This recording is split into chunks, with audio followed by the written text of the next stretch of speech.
Karen Jones here from The Heart Matters with this month's issue of Ask the Coach.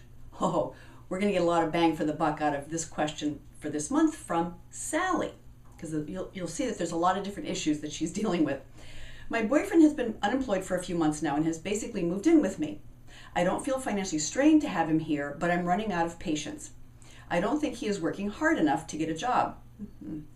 I need him to support me as a man, not financially, but I want him to be successful. I don't want our relationship to end over this, nor do I want him to move out. How can I motivate or inspire him to find work and worth again?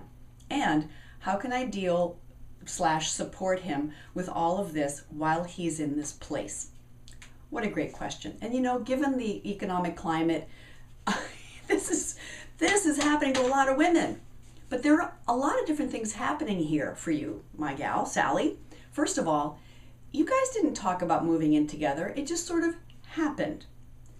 So right away, you've missed some opportunities that would have been really great to take beforehand, which is, what are your expectations? What do you need? What does he need? Be very conscious about it. Really important, as opposed to just having it slide in like that.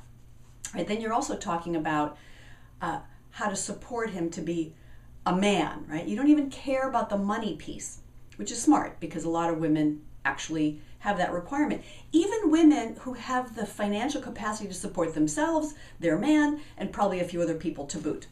We have a very strong drive inside of us that comes from our cave woman. It's just part of being a human being. It's all instinct. It just doesn't make a lot of sense oftentimes to have that part be in charge of us because it's a disaster. It has nothing to do with being here in almost 2014. So the other thing I wanted to suggest here, because she's talking about that she wants him to get out there and get a job, and she wants him to feel powerful as a man. How can she help him? Now, some women would actually start to take advantage is the wrong thing to say, but basically sort of move into that space of, look, you're not doing your job around here, so why don't you, and then they start giving them jobs. Do the dishes, clean the house, I don't know, whatever. Now, I'm not saying, by the way, that men shouldn't help with work in the house. I mean, obviously they should, and they want to, but not because they should. It's because they're actually rewarded to. It's appreciated when it's done.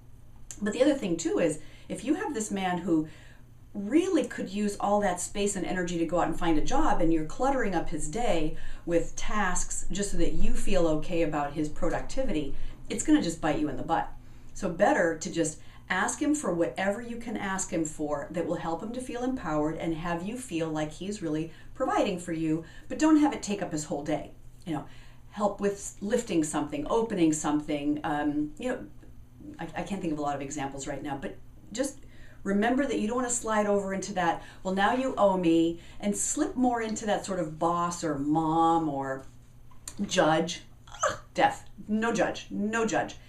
If you're with him, hopefully you respect the guy. Otherwise, why are you with him? And look, everybody falls into hard times, right? And think of a time in your life when you had no access to your best. None. In that stretch of time, you just were so disconnected from that. So in this case, find a way to look for the reasons why you care about the guy, respect him, admire him, love him, trust him. And it's not your job to motivate him, but it is your job to see his best, to relate to his best. Not somebody else's best, his best.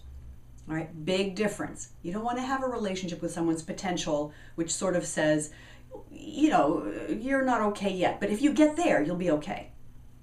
Sucks. It's a terrible basis for a relationship. But I know you. I know your best. I know who you are. I'm going to see that in you. I'm going to relate to that in you. I'm going to believe in that in you. And then just know that he's going to have to fight his way out of that on his own. I hope that was helpful. Until next month, have a great month.